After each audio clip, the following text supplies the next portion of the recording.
This week on Quality Digest Live, using test and measurement equipment to support lean manufacturing. Plus, we talked to ASQ's Chief Executive Officer, Paul Borawski, about the Baldrige Award and the future of the quality profession. That and more when we come back.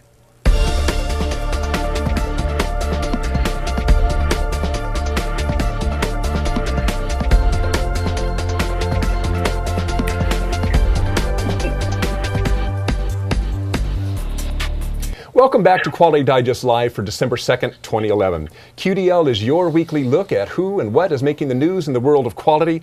I'm Director Sharm, Editor-in-Chief of Quality Digest. And I'm Quality Digest publisher Mike Richmond. First this week, a reminder, we have a very interesting guest coming on the show in about 10 minutes, ASQ's CEO, Paul Borawski.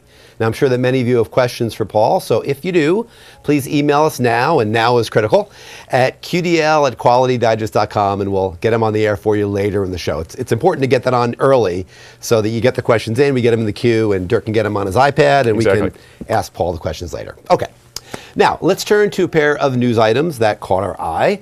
Moresteam.com is in the news this week, announcing a new and quite creative online teaching simulation that they're calling St. Sigma. The premise is that of St. Sigma Hospital, which in this simulated scenario is undergoing a quality challenge involving turnaround time for lab testing. The tools of Lean Six Sigma are employed to help improve cycle time and patient satisfaction.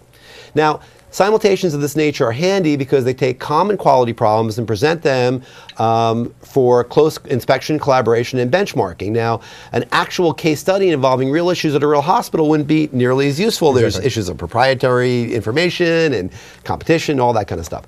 This format allows participants to be brutally honest in assessing problems and using Lean Six Sigma tools to devise some possible solutions. Now, if you're interested in learning more, a preview of the simulation is being offered in a free webinar on Thursday, December 15th at 1 p.m. Eastern Time.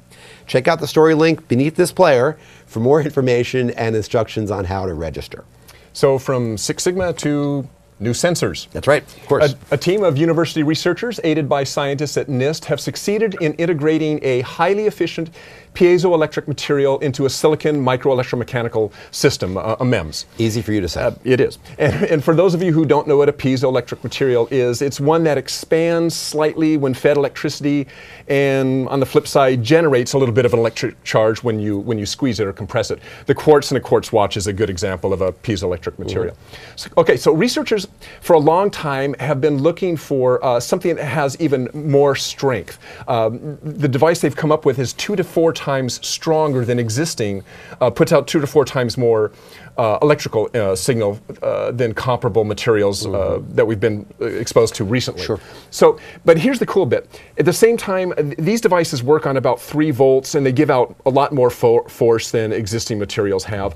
On the flip side, when you compress them, they also give out a lot more force than existing materials. And the advantage of this is if you're creating new sensors or you're trying to do energy harnessing, these new piezoelectric devices offer you a lot more energy for the same amount of mechanical force. So, think in terms of energy harnessing. If you were able to attach these devices to, let's say, a person who's walking, the actual mechanical motion of walking might generate enough electrical force in these new devices to it's very little force, but enough electrical energy that it might be able to power small electronic devices, maybe other sensors, body sensors, that type of stuff. They're still doing a lot of research on it. My thought was that if they were to be able to attach them to our jaws, you and me, our actual talking could probably light up a small planet or something. Mercury, Pluto. Mercury, Pluto. Yeah. Well, Pluto's not a planet anymore, so but Mercury at least, definitely. So anyway, interesting information coming out of NIST, and I believe this was Georgia Tech. So yes. New sensors. NIST and Georgia Tech, always two good organizations for cutting edge technologies that we're looking at. Great, thanks, Dirk. Okay, well, our first feature article this week is from our friends at Faro, and the title of the piece is An Introduction to Lean Manufacturing. Now, this ran in Tuesday's issue of Quality Digest Daily. Now, quick summary. This article began with an overview of lean, with the kind of expressing the central notion that eliminating waste obviously is a good thing.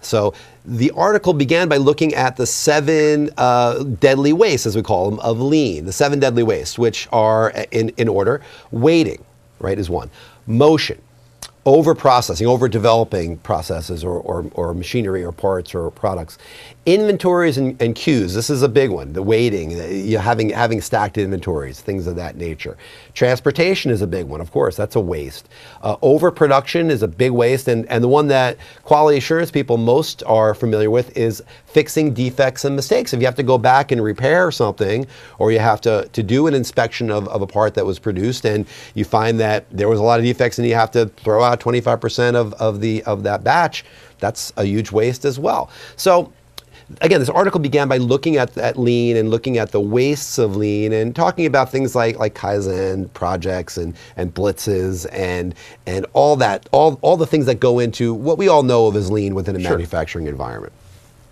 What I thought was interesting about this article and where it went after the primer on lean was this discussion of how the tools are used, how you can use testing and measurement equipment to help you run a lean plant or a lean process, as it may be within manufacturing. Many of us many times think of lean as a mindset, as a management mindset, as something that you do in the corner offices. You think about, say, hey, we've got to have a Kaizen blitz, we've got to eliminate waste muda, and we're gonna have a campaign that's going to go on in the plant. We're going to take care of this.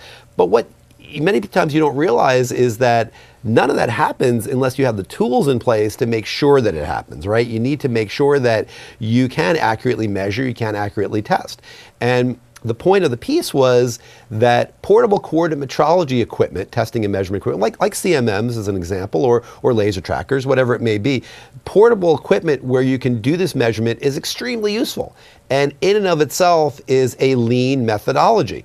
Think about it. If you have to take a part off the line, go somewhere and measure it, that's a waste. That's transporting it, right? And motion. It's motion. Yeah. And you don't want to have to do that. Instead, you can bring the measurement equipment to the line. You can take the measurements right then and there. You can make sure that whatever you're doing, you're doing accurately. Whatever widget it is that you're producing, is it going to have the defects that are also, of course, a waste? So this is an interesting way of looking at lean that many times kind of gets overlooked. We talk about lean a lot from management perspective. From management perspectives and from process kind of perspectives. But yeah, there is that aspect of it where equipment, and obviously Farrell makes equipment, so they're trying to make a point here. But any kind of equipment, inspection equipment that you can use in line, actually helps contribute toward a lean manufacturing. Sure, and you don't want to, again, not to put too fine a point on it, you don't want to have to inspect quality into the product later. We're trying to get away from that. In many third world manufacturing sections, you're still dealing with that, and they have huge amounts of scrap and waste. So you want to get away from that. This is a way to do that. It's a lean imperative. We found it very interesting. Yep. That's why we covered it. Absolutely. Great. Well, thank you. Our next story. If any of you have been following what's been going on, at least in our news recently, you know that recently the Baldrige Award recently lost its federal funding. In any case, the Baldrige Award is funded from several sources. There's a foundation, private contributions to the Baldrige Award, but it gets a lot of its money from the budget, and it has, and it was axed. It was axed this year from the budget, and we're going to actually bring Paul Borawski, CEO of the ASQ, on to talk about this a little bit. Now, we had actually scheduled Paul earlier just to talk about the ASQ in general and what's going on with the United States trade organization that carries the ball for quality. But then the Baldrige thing come up, so we're going to kind of touch a little bit on both. And of course, ASQ is the administrator for the Baldrige. And the ASQ is the administrator for the Baldrige. So Paul can speak at least to that end of it, to the administrative side of Baldrige and how the ASQ ties into that. So we do have Paul, I hope, on the line with us via Skype. Are you there, Paul? I am. Oh, terrific. Hi, Derek. Okay, how's it going? Good. Well, thanks for joining us today. Let's just jump right into it. There's a couple different topics we want to talk about.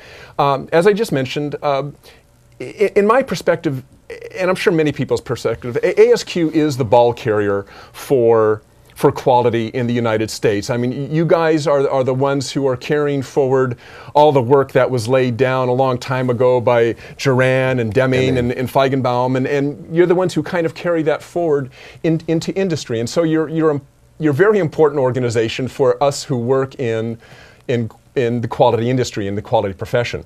But we do know, and you know I'm going to be touching on this, is we do know that the ASQ and other organizations of well have been seeing their membership kind of drop off. I know it's happening with ASQ, it's happening with other trade organizations as well. Membership seems to be lagging. We know there's been some complaints in the past on the ASQ's annual show that you guys do, and that kind of attendance has dropped off on that. We've seen attendance drop off on Expo. That's not an ASQ show, but it is a quality show. What is going on with that in your perspective? What's happening in the world of quality that attendance and membership and all these things don't seem to be up to what they used to be? Well, Dirk, I'd say I start with something that's bigger than quality. I'd say I start with something that has to do with professional associations everywhere, which is, if you think back before the age of internet, where did professionals go to network, and where did professionals go for information related to the profession? The associations were kind of the sole source for that kind of support. And with the advent of the internet, every association that I know of is struggling to make the same argument of their value in a world where information is free and readily available to the internet, and social networking is making it ever more possible for professionals to network from their office to their keyboard and their video cams.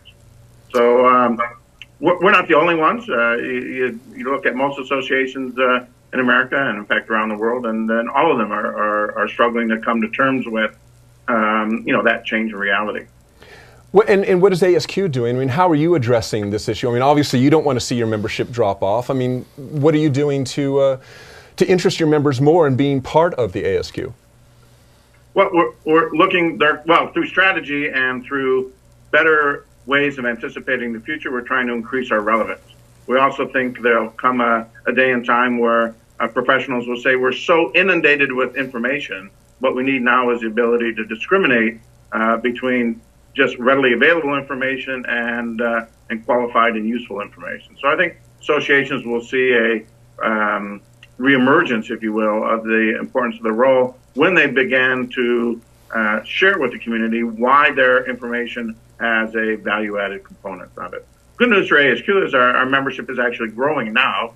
We've reversed declines that started in 1997. In the last 15 months, we've seen retention improve by 6%. So that suggests to us that we're having some success at finding value-added ways to delight our customers and our members and discriminate between everything else that's available. Well, what about the show, the WCQI? The WCQI, yeah. Well, I think again we've been seeing the last 2 years the audience increasing, and we've got a nice 5-year trend of increased satisfaction. So we're doing an ever better job of satisfying the audience. But the numbers of people are challenged, and that's not hard to understand in the context of what's been going on in the economy and the discretionary dollars of people to get on airplanes and pay for hotel rooms. So we're actually pretty pleased. Okay. Now let's move on to what really is for us the last couple of weeks kind of the big story is the Baldrige program has lost its federal funding. The ASQ administers the Baldrige program. First of all, just to kind of set the stage a little bit, what is the ASQ's function in terms of administrating the Baldrige Award? What do you guys actually do? Well, we're the private sector partner, and we're the place where applicants send their applications. We route them out to the examiners. We get all the examiner feedback. We put that into the scoring guidelines and send those out to the judges for their determination of who the awards are. We fulfill a request for criteria. We answer questions and do a fair amount to promote the award. But we're not the policy level of the Baldrige program. That's still Washington, where they determine what the criteria is, who the recipients are, and who the judges will be and those kinds of things. So we're the private sector administrative management partner. Do you guys handle marketing at all for Baldrige, getting the word on Baldrige out, or does that fall with NIST?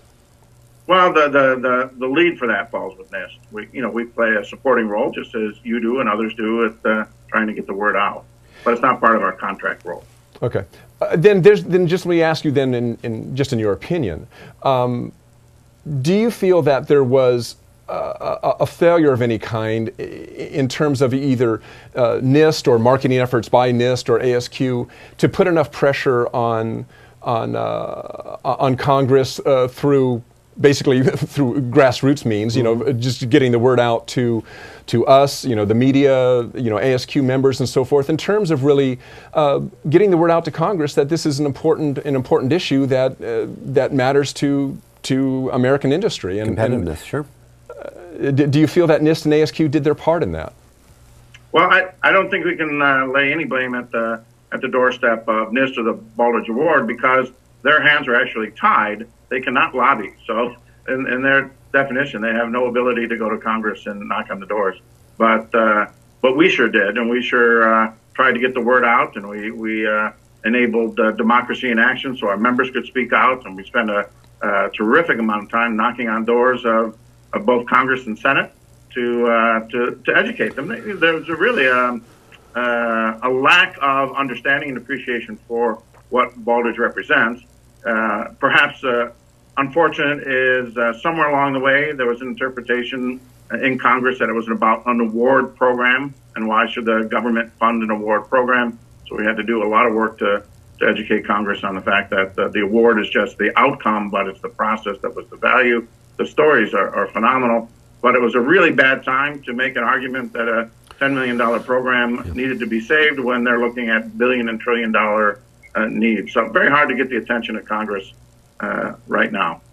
Well, Paul, we've heard from some of our readers. We had Harry Hertz on a few months ago on this show, and we had some readers who commented leading up to that they also kind of felt like, well, gosh, maybe this isn't the role of the government to be paying for this program, not, aside from the award itself, but, how do you respond to those who are quality professionals who say, hey, I support quality, I want to see American competitiveness be high, I want to see American quality be as good as it can be, but I don't think that it's the federal role to pay for that. How do you respond to that? Well, we heard from members, and we heard from others who felt the same way, and that, they're just it's what makes America great, is we can have that difference of opinion. Yep. From my standpoint, a $10 million program that had such a significant return to America was something that wasn't very hard for me to feel was very important for our government to continue to do. It's a proven program with proven results. On the other hand, we've got a 23-year legacy. We've got a vetted and good performing program, and now we'll look how we increase the private sector contribution to the effort and keep the government in to the extent that they can. Well, let me ask a slightly different question. One thing, I was just on the NIST website the other day, and one thing that really struck me, and I'm not sure you can speak to this or not, but if you can, awesome. One thing we really noticed is that if you look at the applications for the Baldrige, you see this really a fairly drastic decline in the number of applications within manufacturing and small business, but at the same time, a huge increase in the number of applications in healthcare in particular, but also education. And I'm just wondering, what do you think is going on there? Why the big drop off in, let's say, the manufacturing sector, but the huge growth in the healthcare sector?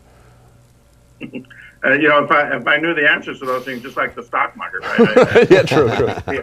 On the video, I could be enjoying an island somewhere in the Caribbean.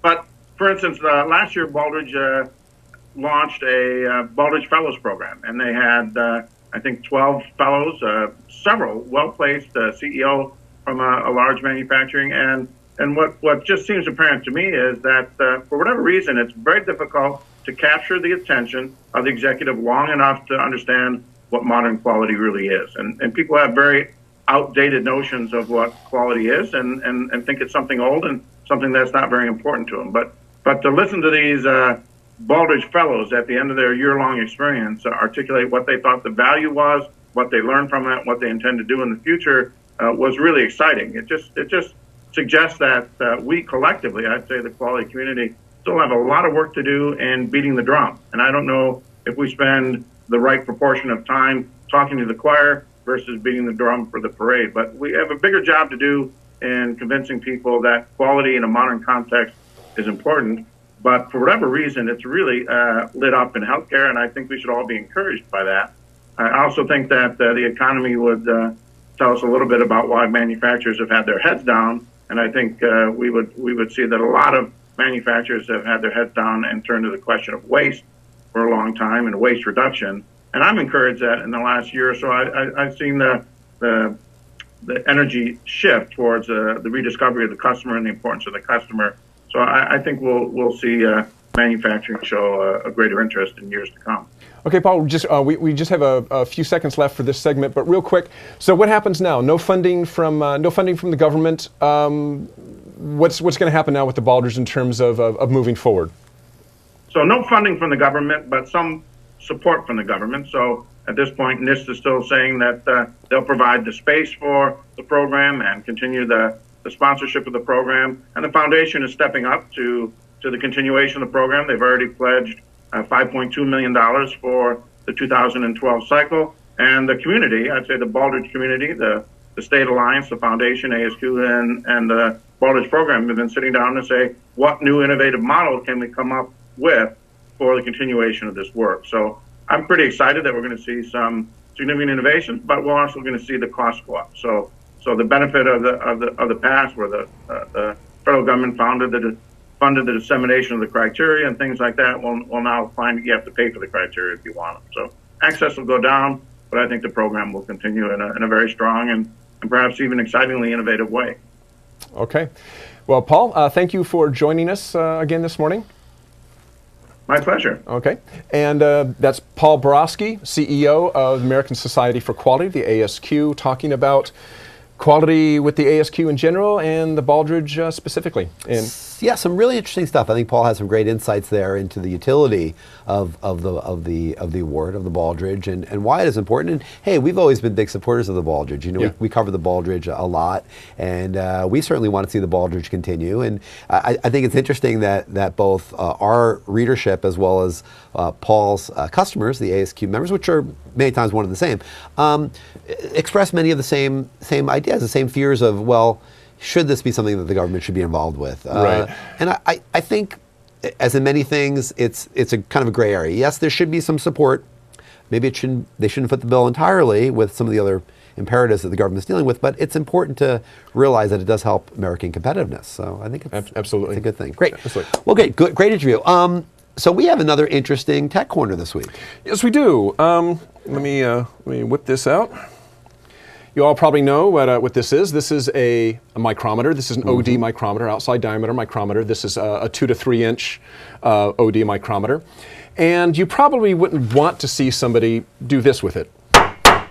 You say, what in the heck are you doing? Because you all know that you don't handle a precision instrument by banging it on the top of a desk. Why? Because it... No micrometers were harmed in the filming of this segment, except for this one. You don't do it because it knocks it out of calibration, or could knock it out of calibration. And so in the same way that you wouldn't want to do this deliberately, you do kind of want to know whether maybe the person in front of you did it, the last person who used it. Or maybe you want to know, have I put too much stress on my handheld, to whether it's micrometer or vernier caliper or whatever, any handheld precision tool, it would be nice if you had some sort of indication that maybe you've stressed it so much that it needs to be recalibrated. Okay, so hold on just 1 second here. I'm gonna do something. Okay. Sorry about that. So you would like to know whether you've overstressed it. So a company called ShockWatch worked with the LS Starrett company, and if you know the LS Starrett company, they are a manufacturer of precision measurement tools, precisional dimensional measurement tools. Hand gauges as well as larger pieces. And they got together with ShockWatch, and they asked ShockWatch essentially can you help us come up with some way of knowing whether a gauge has been, for instance, dropped? Some sort of indicator that would let the user using it at the moment or a user who comes along later to pick up a gauge and know that it's been overstressed. And if that's the case, be able to send it in for calibration. So the folks at ShockWatch said, sure, we can do that. And let me go over to our gauge cam here and I'll show you what we got. Okay, first of all, a little bit about ShockWatch. ShockWatch, you've probably seen their stuff around. This happens to be a ShockWatch label. You'll typically see this on packaging. If you've shipped a package and you slap this on it and it's dropped by your friends at FedEx or UPS or the Postal Service, this little indicator will turn red. They also make, you've probably seen these a lot on packages. These are tilt indicators to let you know if a package has been turned on its side.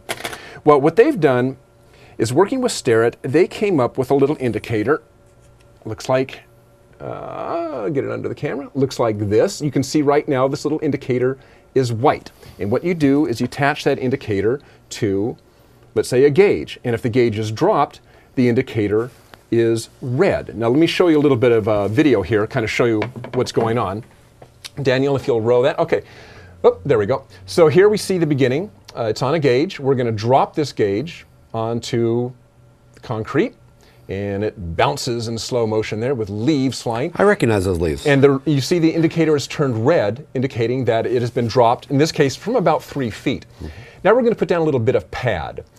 This is just a little rubber pad mat that you might stand on if you're working in front of your surface plate. You can see the gauge is clear. We drop it onto the pad, lift it up, and now we look at it and you'll see the gauge is still clear. Now what's interesting about this is Starrett and ShockWatch work together so that the indicator would go off if it was dropped on, let's say, a very hard surface from about 3 feet, about the height of a surface plate. Mm-hmm. Is typically where you would imagine dropping it. You're holding it, you drop it, or you knock it off the edge. So it hits concrete, it goes off. But if the employee happens to be working on, a duct mat or something like that, and it hits something fairly soft, it doesn't go off because in the test that they did, that Starrett did, they discovered this seemed to be the tipping point. You could probably drop it safely on a padded floor, don't have to worry about calibration. Drop it onto a concrete floor, there's something to worry about. Mm-hmm. So this is just a very simple little tool. Let's come back to our gauge cam here. This is just a very simple little tool. It's just the little sticker here. You just peel the back off. You stick it onto your, stick it onto your gauge. We could stick it there. We could stick it there. And it's a very inexpensive way of knowing, just giving you a visual indication that a gauge may have been overstressed, in which case you take it out of circulation, you tag it, and you get it into calibration to make sure that you're still in cal. Yep. So real simple, inexpensive. Mm-hmm. You buy them by lots. I can't remember how many come in a lot. Mm-hmm. And by the way, I don't have the link to ShockWatch right now, but I will try to get that up as soon as possible onto there. They have this is a fairly new product for them, so they do have a special page on the ShockWatch site that is specific to these gauges. As soon as I get that, I'll put it on the player. But it's just an inexpensive tool that really does the job. It's such a simple thing. We talk about the visual workplace. Yeah. This is a visual tool that gives you immediate feedback if you or somebody else has potentially hurt a gauge. Yeah, and you know what I love about this is it's collaboration at its finest. Somebody at Starrett at some point probably got a ShockWatch label in a shipment of some sort and said, hey, this could be possibly something that'd be usable to ensure that gauges remain in calibration. Really interesting idea. Took it to ShockWatch, and together they collaborated on putting this together. And by the way, in case anybody's wondering, 75 Gs. That's not the cost. Yeah. 75G is how much shock. 75G is how much shock it takes to set off that particular sensor. Gotcha. Great. Awesome. Well, that's another interesting Tech Corner. Nice, cool little tool. Simple, but very useful and a lot of applications for people out there. Great.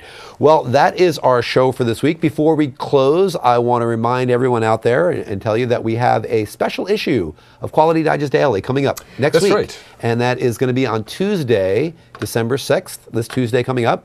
We have a special issue of Quality Digest Daily on energy and the environment. All the content is about energy and the environment. We got a great piece from Ryan Day here at Quality Digest.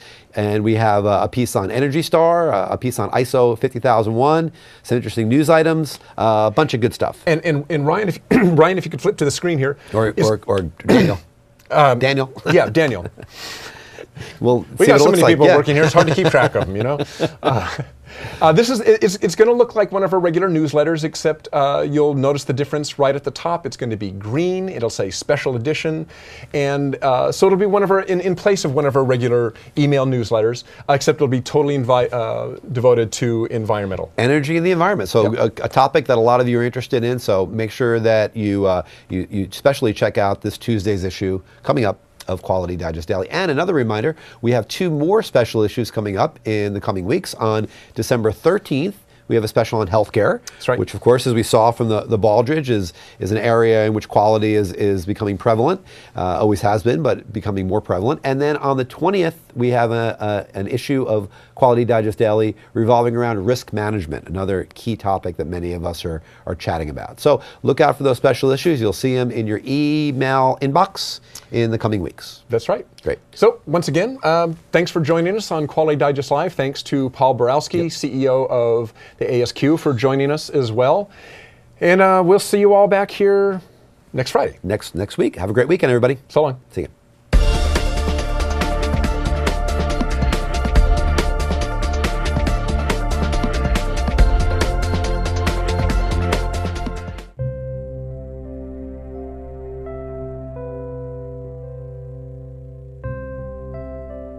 Thank you.